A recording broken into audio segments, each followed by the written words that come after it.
years, no exceptions. The law says it can go to 10 years. And That is for any loan that was issued after July 1st, 2011. The loan that we currently have right now was issued before July 1st, 2011, so we are under the old law, and they will not retroactivate that one. I've gone down that road. In regards to that, our first restructuring to the Fiscal Oversight Commission, we thought there was talk that they were going to allow us to pay that first advance back over a longer period of time. That's why our potential list of cuts 6 months ago are much different than they are now, because they did not allow us to do that over a longer period of time. would it behoove us to bring an auditor in to the state? I mean, that's part of the rules. We can ask an auditor to come in specifically to do this. We have someone who would write the financial plan for us. Do we want someone doing that? Well, some of these revisions are taken from a performance audit that was performed, was it 3 years ago? I mean, there's currently audit. We're always paying for auditors in here to look at the books. It's state law that we have to do that. I mean, I think they're currently, when I was in the office a couple of days ago, there were currently auditors there, and I'm sure they're still there. Yes. What if you are sending the 7th graders to the high school? What are your actions to separate the 7th graders, for say my 13-year-old daughter from a 17-year-old 12th grader? What actions are going to be taken to separate them? I'm going to let Mr. Donatone answer that. There's been more dialogue in the administration I mean, the final plan isn't out yet. So If it is, obviously, if it's on this paper, then you guys would have some sort of action plan of how to separate the older students from the younger students, with it being, a one-floor school. I'm sure you guys have thought about it or discussed how you're going to separate 13-year-olds from 18-year-olds. Can I say something? This is why Mr. Donatone is going to field this question. He started his career and finished his career in Geneva. He was a teacher, a master teacher, a principal, and then a superintendent. And at his school, 7th and 8th graders went to high school. And it's done in many, many schools. So then you have an idea of how he's going to separate. I do, and I'd like to tell you some of the things that we've been discussing. We certainly share your concern with that age span. We're very, very aware of your concerns there, and we have the same concerns, and some of the things that we can do to help to deal with that would be to reserve a bank of rooms in a hallway together for all of their core courses, put their lockers in that, have their lockers assigned in that same area, have a separate lunch period for them, and start and end their school day at a different time from when the high school starts and ends, so that they're not together at the beginning or the end of the day. And do you have separate bathrooms? Because, I mean, if a 13-year-old's got to use the restroom at the same time as a 17-year-old, at some point they're going to have to, going to see each other in the hallway, or... They ride the bus together now. Well, they're not there for 6 hours together. I think the area that we're looking at in the front hallway probably there is a bathroom right there. I don't know that we've gotten into the bathroom part of it yet, but we've talked about lockers, lunch, start time, end time, and reserving a bank of rooms for them. Now, that doesn't mean that when they go to phys ed that they're not going to walk down the hallway to the gym. And do you not think it's going to hurt the school district when parents decide to take their children and put them in a school that's open enrollment, and you're going to lose all that money that comes from, that goes into your state share? Do you not think it's going to hurt? Because I'm sure there's a few parents that's going to consider moving their children. When students leave the district, it does have a financial impact. And I think that looking down through this list, there are many, many items on there that could drive a parent into making that kind of a decision. Our hope is that they won't. We also know that the districts around us, even though they may not be in financial emergency today, they're on the verge and they're making cuts. And I mean, you read the papers just like everybody else. the grass isn't necessarily greener anywhere you go right now. It's tough. Certainly, we're not the only small school district that has a 7-12 building. You know, there could be the same fear of having a K-8 building with kindergartners and 8th graders, but I mean, we have one right here. You have a plan here to Yeah, separate them. That was my question. Right, You have a well, plan. I tried to outline what our discussions have been with regards to trying to keep them separate. And this is a double level school where the high school is just one level in a much smaller school. Where Right. you're Well, planning this- 5 right. years of, do you understand what I'm saying? I sure do. That's much smaller than this, so here you can separate. There, unless I see the plan, blueprint, plans in place, I don't see a way of doing it. The school is just too small. Why don't you switch the elementary and the high school building? I mean, send the elementary to the high school and send the high school here. That would, there they would have a plan. Well, a couple of things. You know, this building was programmed down, you know, for kindergarten rooms, and it's elementary.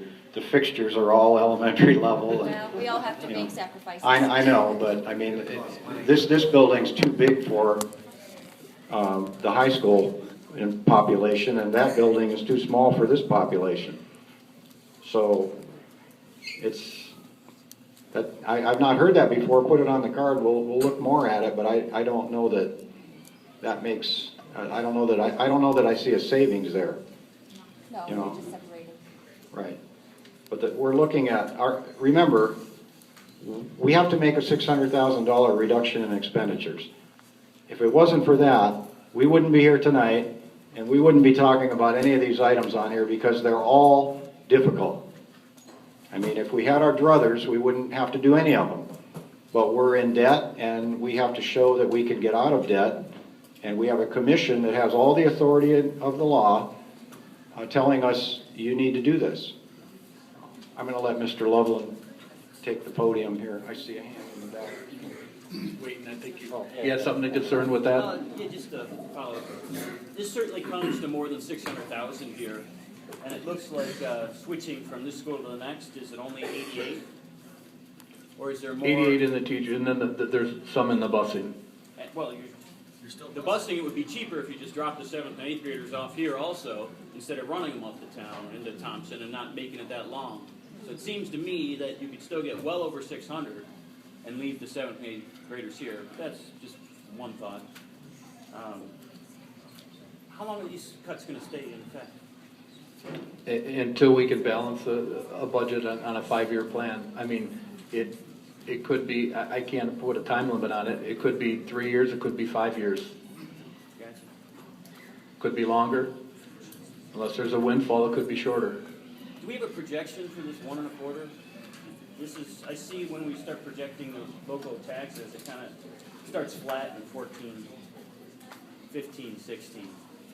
Is there a reason for that? A projection of local taxes? Of the local taxes? Right. The question is, could you say that one more time? Well, I see it stays flat for those next 3 years. Is there a reason why it's staying flat? I mean, I'm going to get a raise, I hope. He's asking why the revenue income is remaining flat over the next 3 years. And it's based upon the state's, part of the income is based upon the state's predictions of what the income tax will bring in. And I know that's only a small piece of that. There's property taxes involved in that. Kelly, can you answer It's that? also based upon what the county certifies to me, so that's for property taxes and everything that comes to the county. Again, when a forecaster puts together a 5-year forecast, you always want to be conservative with the revenue, just because you hope that's what you're getting, I mean, this is what you're getting, you hope you get more with property taxes going up or new construction or more earned income. But however, I can only put in what they're going to guarantee me right now. Based on these numbers today, this is what this is. Douglas County guarantees me and the Ohio Department of Taxation. That's something that we do approve at our organizational meeting to a resolution allowing the auditor to certify the amount that we can see. It's not like we just guess on the amount of taxes we're going to receive. It's certified from the county auditor. How many kids do we have in high school? How many students do we have in high school? I don't know the exact number, but 200? 175 in the building. And how many middle schools? 90 middle schoolers? There's about 640 total in the district. Can't put them all in one school. Can we fit them all in one school? No. No, I mean, can high school handle more traffic with the 7th and 8th graders going there now, if you do that? Can the high school handle more traffic with the 7th and 8th grader going there now? And the answer is yes. There are vacant classrooms and I mean, there's enough to accommodate, classrooms, everything like that? yes. Yes. Let me move to the back for a second.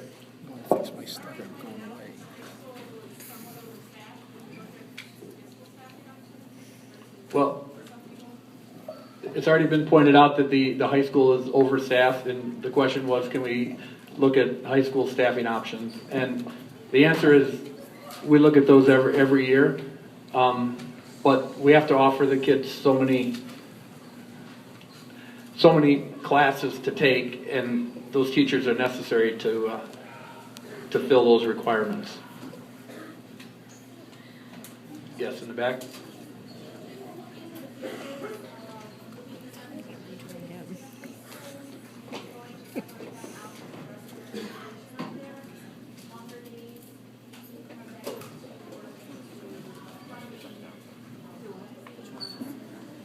I didn't hear all of it. I just heard that, how is that going to save money with moving?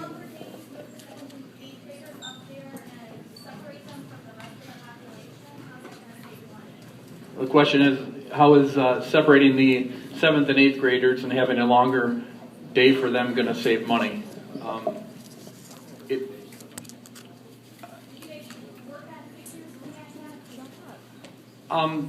It's a work in progress. I don't think the day's not going to be. I don't think we're talking an hour longer of a day.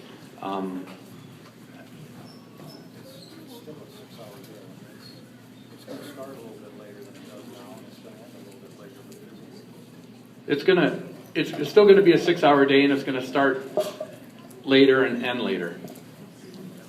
Could we do I think she's saying the school is gonna be open longer because high school started early and then the junior high is gonna end later. So the teachers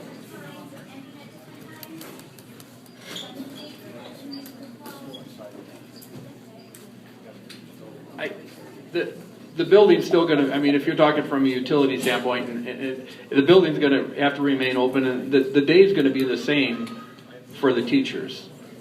Yes. Could you do a 4-day school week, extended hours? The question is, can we do a four-day school week?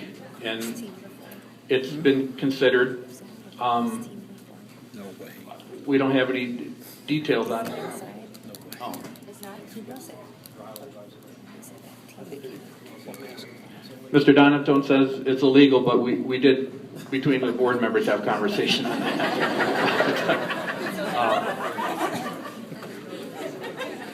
I'm sorry, let me go to the back row. Yes. You're telling us there's 640 kids total. Yes. And 175 of them are in high school. That leaves you 465 students. There's no way you can transport them on the 6 buses we're running now. The 645 students aren't all educated here. Some of them are in special needs programs. Some of them attend VOED. You're still about 100 over. To run on the 6 It- buses. And the discussion was that that there would possibly, we run 6 bus routes right now, and there's a possibility of having a seventh run. So if you're going to have to hire bus drivers, where are you going to be saving the money? You're projecting $100,000.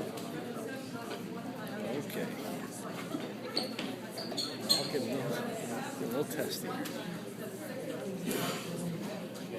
If you have a concern like that, could you please write it on the card and we'll address it? Yes. Do you know how many kindergartners will be starting in the fall, or no clue yet?